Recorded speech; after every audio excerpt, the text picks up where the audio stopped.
United States ki nauna President Oirakraba President Donald Trump na Myanmar da MAHEIROISINGI scholarship ki Senfam Oina United States na $1 million nifumanga Piramba adu Louthokhre.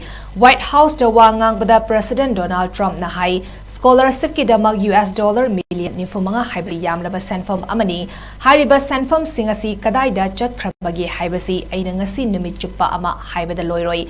Maramasina hariba Senfam Singlana Chotribasi Tidoklagani Amadi, Senfam Singasi Maram Chana Sizin Nahanaba Honagani Haki, Panbayai Madudi Hariba Senfam Asi Mamangda President Piramba, Joe Bidengi Administration Diversity, Inclusion, Equity and Accessibility Policies Kimakada, Diversity and Inclusiveness Scholarship Program Oina, Myanmar MAHEIROISINGI Scholarship ki Senfam Panghanaba, Kaitok Lamba Senfam ni.